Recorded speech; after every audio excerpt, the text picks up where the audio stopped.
Kita masuk ke menu utama Kompas Petang, Saudara. Selang 3 hari dari pernyataannya di Lanut Halim Perdana Kusuma, Presiden Joko Widodo mengklarifikasi soal ucapannya yang menyebut Presiden boleh kampanye dan berpihak. Di hadapan awak media, Jokowi menunjukkan undang-undang terkait dan meminta ucapannya tidak dikaitkan ke mana-mana. Jokowi pun meminta masyarakat dan seluruh pihak untuk tidak membuat interpretasi berbeda atas pernyataannya beberapa waktu lalu.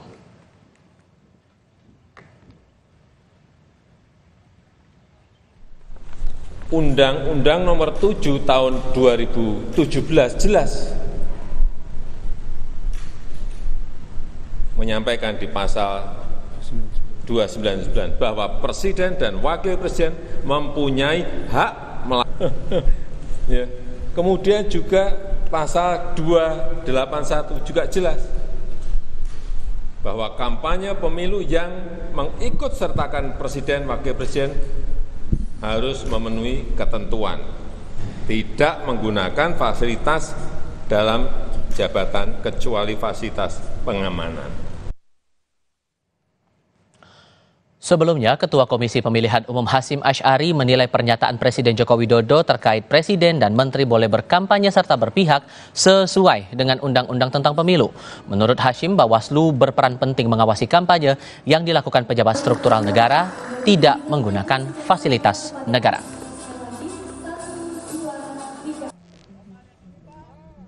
Yang pertama, lebih baik tanyakan kepada yang membuat pernyataan ya.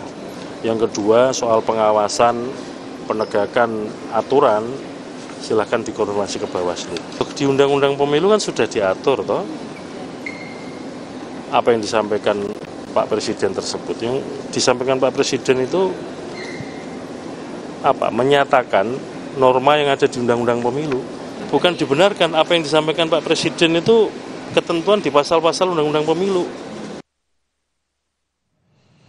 Presiden Joko Widodo mengklarifikasi pernyataannya yang menyebut boleh memihak dan kampanye. Lalu apa respons dari 3 tim pemenangan pasangan calon Pilpres 2024? Kami akan diskusikan ini bersama dengan 3 narasumber. Bergabung untuk saat ini Muhammad Iqbal mewakili dari Timnas Amin, Timnas Anies Muhaimin. Kemudian ada Fritz Edward mewakili tim kampanye nasional Prabowo Gibran. Dan Emrus Sihombing mewakili dari tim pemenangan nasional Ganjar Mahfud. Selamat sore semuanya, apa kabar? Terima kasih semuanya sudah bergabung bersama kami. Saya mau mulai ke Pak Fritz dulu nih. Anda menilai atau TKN menilai seurgen apa Presiden Jokowi harus mengklarifikasi lagi soal pernyataannya itu tadi yang kita lihat tadi di awal? Ya, ini kan sebenarnya apa yang disampaikan Presiden adalah untuk menyatakan apa yang di dalam undang-undang sebagai sebuah peraturan. Dan sebenarnya Bang, kalau kita mengacu kepada proses pemilu yang selama ini terjadi, aturan pasal 281, 282, 283, 299 itu bukan barang baru. Itu sudah ada sejak Undang-Undang 42 tahun 2008. Artinya, sejak pemilu tahun 2009, 2014, 2019, pasal itu selalu ada. Dan bahkan di pasal terkait dengan Presiden dapat mempergunakan hak untuk kampanye itu juga sudah ada. Pertanyaannya adalah kenapa sekarang tiba-tiba itu menjadi sesuatu yang heboh gitu loh. Dan semua orang memperdebatkan sesuatu yang sudah ada dalam peraturan perundang-undangan sejak tahun 2008. Analisis Anda gara-gara apa itu? Kenapa sampai dipermasalahkan lagi sekarang? Iya, kami mengapresiasi apa yang dilakukan oleh Presiden. Apakah karena tingkat elektabilitas Prabowo Gibran sudah mencapai 50%, kami tidak tahu juga. Tetapi kan harusnya bisa dilihat bahwa sesuatu yang telah diperbolehkan oleh undang-undang seharusnya itu diterima oleh kita semua. Seandainya nih Bang, seandainya partai politik merasa bahwa pasal tersebut seharusnya tidak ada, seharusnya pada saat pembahasan Undang-Undang 7 tahun 2017 di mana partai politik yang mendukung 01, yang mendukung 1 dan juga mendukung paslon 3, harusnya itu dicoret dari peraturan perundang-undangan kita. Tetapi kan konteksnya adalah para partai politik di DPR sudah mengerti mengenai konsekuensi dari pasal tersebut, sudah tahu bagaimana apa yang akan terjadi kemudian, tetapi tetap saja menjadikan itu sebuah peraturan perundang-undangan. Artinya secara moral, secara etika, itu juga sudah dipikirkan oleh partai politik, pendukung 1 dan pendukung 2 dan juga pendukung 3. Kenapa sekarang tiba-tiba dipertanyakan mengenai bahwa pasal tersebut menjadi sebuah pasal yang boleh dan tidak boleh dilakukan? Sehingga Apakah singkatnya kalau dari penjelasan klarifikasi Presiden itu tadi udah clear ya, seharusnya tidak perlu dipermasalahkan lagi? Kalau saya melihat Presiden sudah menjelaskan secara clear, dan kalau kita melihat konteks pertanyaannya pada saat di Halim, juga beliau menjawab pertanyaan daripada wartawan, dan kemarin itu merupakan ketegasan dari Presiden bahwa Presiden adalah pelaksana undang-undang. Oke. Dan hak yang diberikan oleh undang-undang lah yang Oke. akan dilaksanakan oleh Presiden. Meskipun kan Presiden tidak pernah bilang bahwa beliau akan kampanye. Oke. Mas Iqbal, di TKN melihat bahwa klarifikasi itu sudah clear. Menurut Timnas? Ya, saya kira apa yang disampaikan Pak Jokowi, ya udahlah terus terang aja, memang pengen kampanye buat anaknya kan. Ini kan tidak akan ramai kalau anaknya tidak maju. Itu aja masalahnya. Ya, jadi justru kami sebaliknya, justru kami menduga statement ini berkaitan dengan elektabilitas 02 yang nggak naik-naik segitu-segitu aja gitu loh. Sehingga nih mulai muncul kepanikan ini, gimana caranya ya. Sudah mulai kasih kode-kode jari kok rakyat nggak paham juga ya. Karena rakyat sekarang udah cerdas. Karena apa? Karena tadi kita melihat kalau memang efek Pak Jokowi itu besar, harusnya PSI yang masang muka Pak Jokowi di mana-mana harusnya surveinya tinggi. Tapi pada faktanya sampai sekarang PSI pun terseok-seok gitu loh dalam surveinya. Jadi kami melihat memang sepertinya ada keinginan dari Pak Jokowi ini. Karena apalagi disampaikan di samping Pak Prabowo. Ya, itu kan sangat tidak etis lah menurut saya. Kalau memang mau mendukung, silakan aja. Ya, tinggalkan fasilitas negara. Tapi bagi saya ini sangat berisiko. Kenapa? Apa iya Presiden berani mengambil risiko dia tanpa pengawalan? Kalau dulu dia sebagai kandidat, ada pengawalan dari KPU. Tapi kalau dia tidak sebagai kandidat, orang Pak Prabowo aja sebagai Menhan aja nggak bisa melepaskan ajudannya kok. Malah dikasih seragam kok. Gitu loh. Jadi tapi kan kalau klarifikasi tadi sudah sampai membawa undang-undang pemilu, pasalnya pun sudah diterangkan. Ya memang, kita tidak bicara pada saat ini bahwa itu melanggar atau tidak. Kita bicara tentang bagaimana seorang negarawan gitu loh. Karena dia kan kepala negara. Maka dituntut sebagai negarawan. Kalau demi anaknya beliau ya rela meninggalkan fasilitas negara ya, cuti, ya silakan saja. Toh pada faktanya sekarang kan sudah menunjukkan bahwa ada upaya-upaya untuk melakukan itu. Dengan mendatangi kemana Pak Ganjar pergi ya, dengan memberi kode-kode 2 jari ketika cerdas cermat, yang ketika sila pertama nggak ada kode 1 ya. Begitu sila kedua ada jarinya gitu loh. Jadi menurut saya, udahlah Pak Jokowi silakan saja berkampanye, cuti, ya kan. Pada faktanya memang boleh kampanye kok, tapi harus cuti, ya. Jangan menggunakan fasilitas negara, ya. Seperti itu menurut saya. Oke, kalau di mata Bang Emrus mewakili TPN juga ini ada hubungannya juga masalah elektabilitas seperti yang dinyatakan oleh Timnas? Saya kira tidak ada fenomena sosial, tidak ada pesan yang disampaikan oleh Fritz di ruang hampa. Itu baik kepentingan. Jadi kalau Max Weber mengatakan dalam social action theory, mengatakan tidak ada perilaku manusia tanpa bermaksud, tanpa bertujuan. Nah, kita ambil misalnya Pak Joko Widodo, ditanya oleh wartawan, lalu dia menjawab tentang presiden dan menteri itu boleh. Saya kira secara peraturan ada tertulis, sayangnya peraturan itu hanya pasal yang mendukung dia. Coba dilihat pasal selanjutnya di bawah. Jangan-jangan itu terkait dengan petahana, gitu ya. Baru kemudian saya juga kurang sepakat bahwa andaikan presiden itu katakanlah berkampanye, memang undang-undang mengatakan pengawalan itu melekat, artinya tetap bisa dilakukan. Tapi fasilitas negara yang lain tidak boleh digunakan. Saya melihat baru-baru ini menarik juga, colong diklarifikasi juga. Ada kan boleh jadi itu mobil presiden gitu ya. Coba dulu diuji dulu oleh Pak Fritz, dikaji. Dari kaca mobil tersebut yang plat merah ada tangan yang membuat angka 2 jari gitu kan, itu fasilitas negara. Ini suatu yang kritikal. Baru kemudian saya berpendapat apa yang dikatakan oleh Pak Joko Widodo, sejatinya ketika wartawan bertanya itu tidak serta-merta menjawab bahwa ini pasal saya presiden itu bisa. Karena apa? Kemarin itu saya terus terang dia cerdas sekali loh Pak Joko Widodo ketika menjawab MK. Ketika ditanya keputusan MK bagaimana jawaban Pak Joko Widodo, ya serahkan saja, tanya saja kepada MK.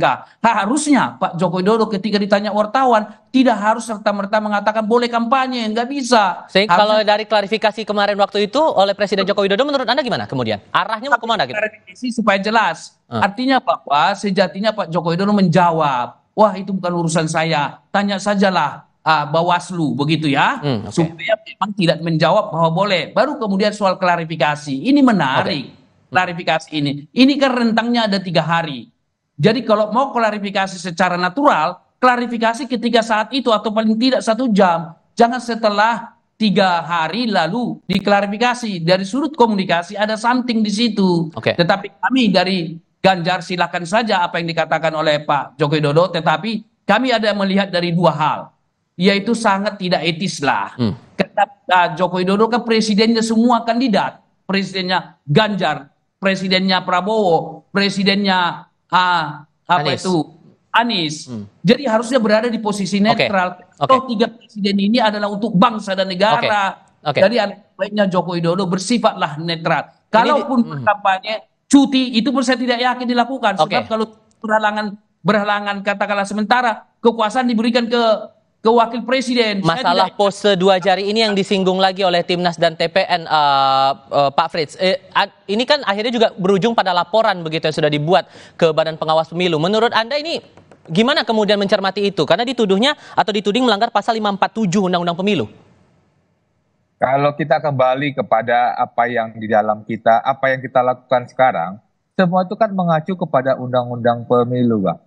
Pertanyaannya adalah kenapa sekarang kita membahas mengatakan bahwa Undang-Undang Pemilu ini seharusnya tidak seperti ini. Jadi kalau begitu Presiden tidak boleh untuk kampanye buat untuk capres, tapi dia boleh kampanye untuk parpol. Nanti kita bakal akan berdebat kembali nih di dalam diskusi-diskusi berikutnya. Oh, seharusnya dia cuti juga kalau buat untuk berdebat secara parpol. Artinya adalah apa yang disampaikan oleh Pak Presiden itu adalah dalam rangka untuk menjawab pertanyaan daripada wartawan dan juga untuk menjelaskan apa yang di dalam undang-undang. Artinya seharusnya kalau paslon 1 dan paslon 3 membaca peraturan perundang-undangan itu sudah ada sejak lama pasal-pasal seperti itu. Itu juga bukan yang baru. Dan juga terkait dengan cara cuti, bagaimana cuti kesehatan, keamanan, protokol itu melekat. Teman-teman di 1 dan 3 juga sudah tahu bahwa hal tersebut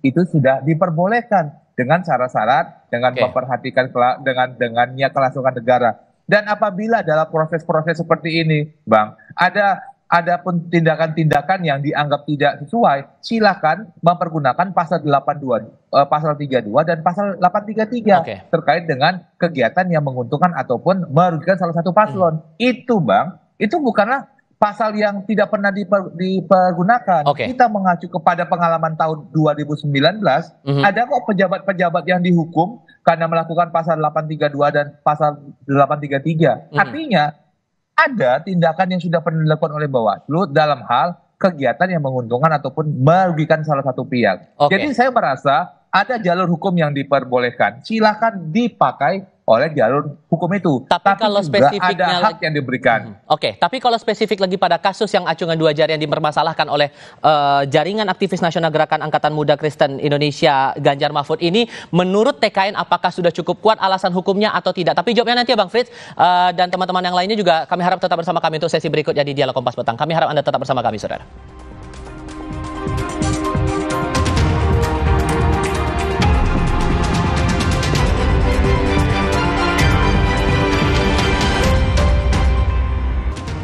Yang terbaru terakhir kali yang dilaporkan oleh Jaringan Aktivis Nasional Gerakan Angkatan Muda Kristen Indonesia Ganjar Mahfud ini melaporkan Presiden Joko Widodo ke Bawaslu atas pose 2 jari di mobil dinas RI 1. Dipermasalahkan karena melanggar pasal 547 Undang-Undang Pemilu. Di mata Timnas Amin, apakah ini sudah cukup kuat alasannya bahwa ada pelanggaran di sini yang dilakukan oleh Presiden Joko Widodo? Mas Iqbal. Ya, kami dari Timnas Amin sampai saat ini belum pernah melaporkan siapapun ya, karena kami menganggap pemilu ini harus dilakukan dengan riang gembira. Adapun yang mau dicalonkan nggak jadi, tetapi kami menganggap ya inilah hawa nafsu sebenarnya. Memang bagusnya cuti supaya tidak melanggar gitu loh. Kalau dia cuti dia boleh kampanye. Siapa yang melarang? Boleh, tapi dia harus cuti dan tidak menggunakan fasilitas negara. Makanya saya juga menyayangkan bagaimana ke depan ya kalau Pak Jokowi ini akan kampanye ya. Dia kan pernah dalam debat 2019 kan menyerang Pak Prabowo. Mempersoalkan masa lalunya, tanahnya, ya kan, kemudian tentang korupsi, masalah integritas soal korupsi. Nah, seandainya Pak Jokowi nanti kampanye dengan Prabowo, orang akan melihat rekam jejak digitalnya. Ini kan berat ini. Secara mental itu berat lah. Karena dia seorang kepala negara ya. Kalau dari jubir-jubir yang ngomong ya kan, yang pernah jelek-jelekin Pak Prabowo lalu sekarang muji-muji, ya itu ya masih bisa dimaklumi masyarakat. Tapi kalau dia kepala negara, ini berat.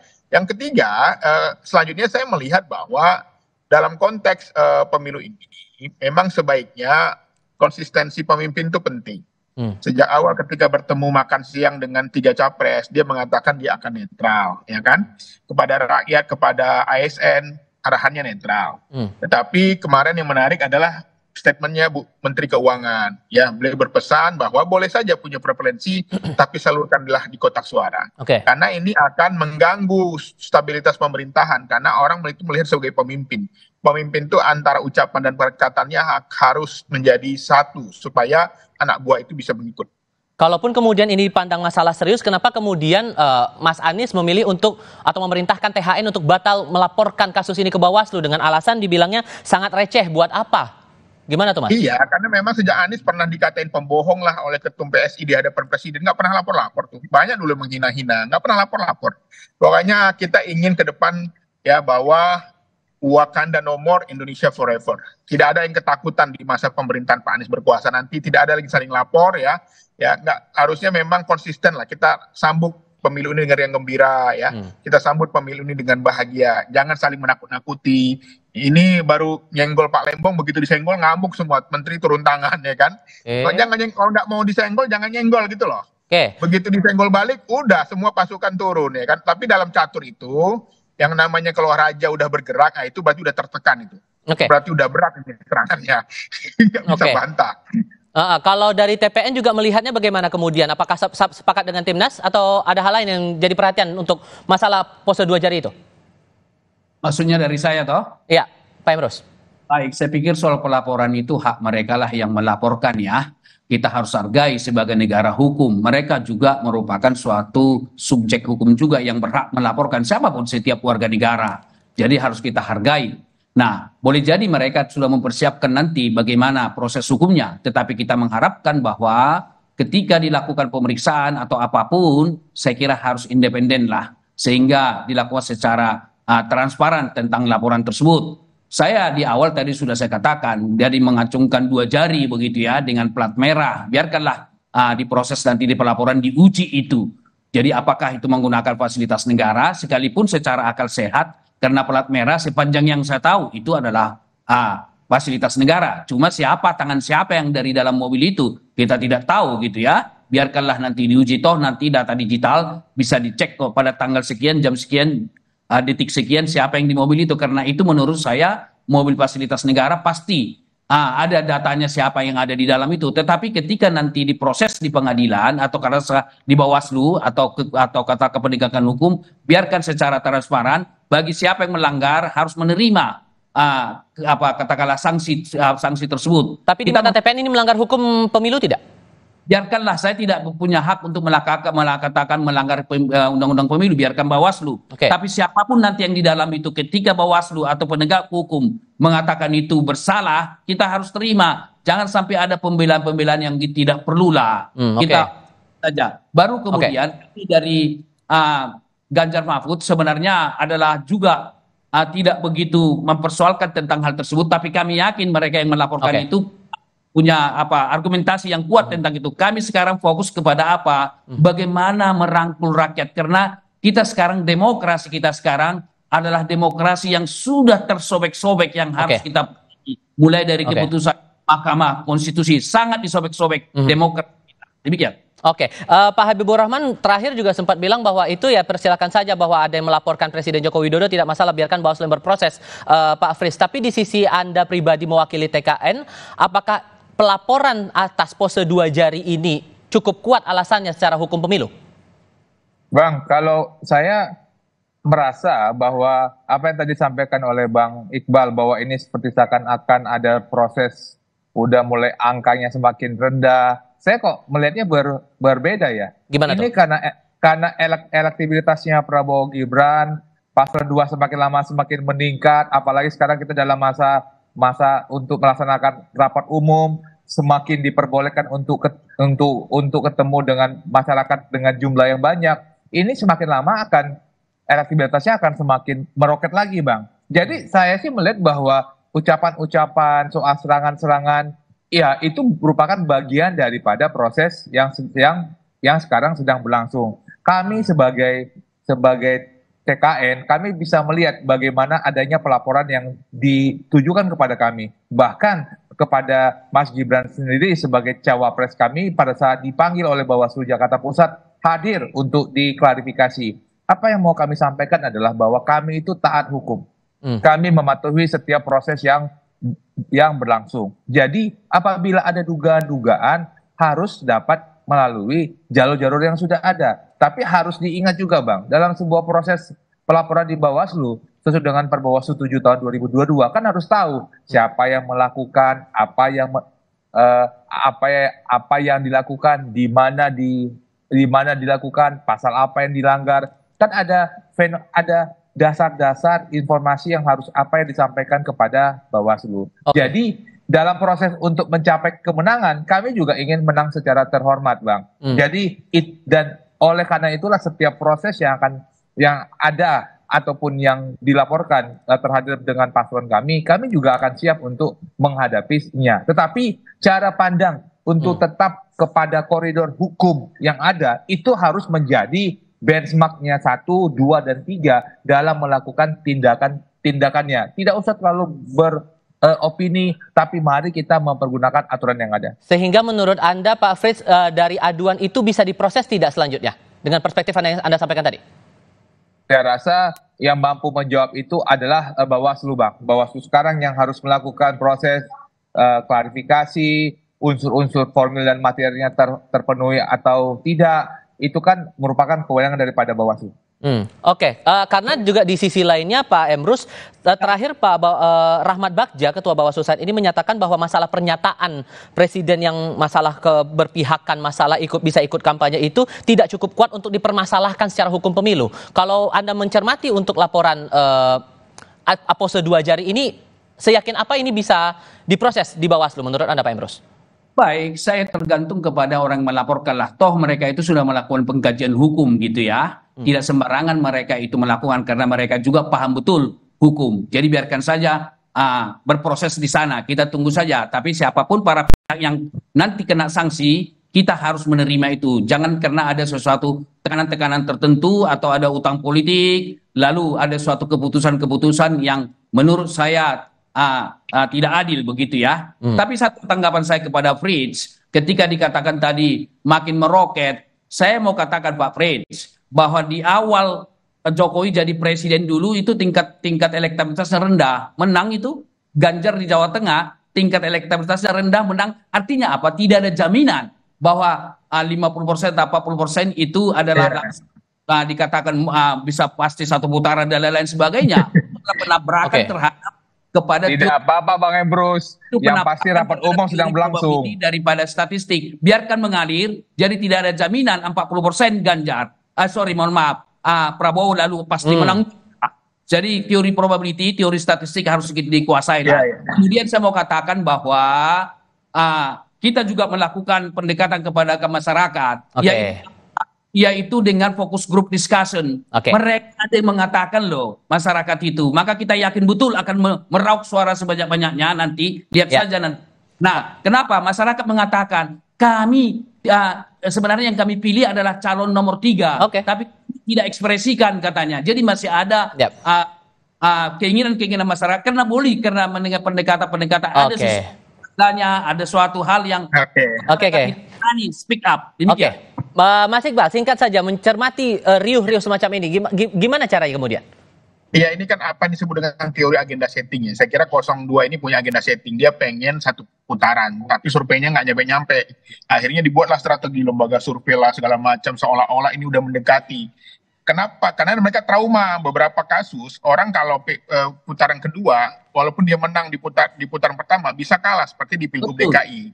Jadi kami melihat bahwa apa yang dilakukan berbagai macam upaya ini adalah bagian dari kepanikan-kepanikan. Jadi kami melihat bahwa kepada rakyat Oke. Indonesia jangan sepenuhnya percaya kepada survei.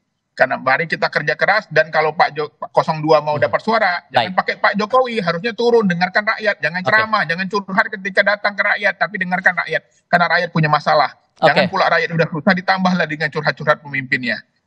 Pak Fred, singkat saja merespon itu. Kita kembalikan kepada rakyat yang menilai.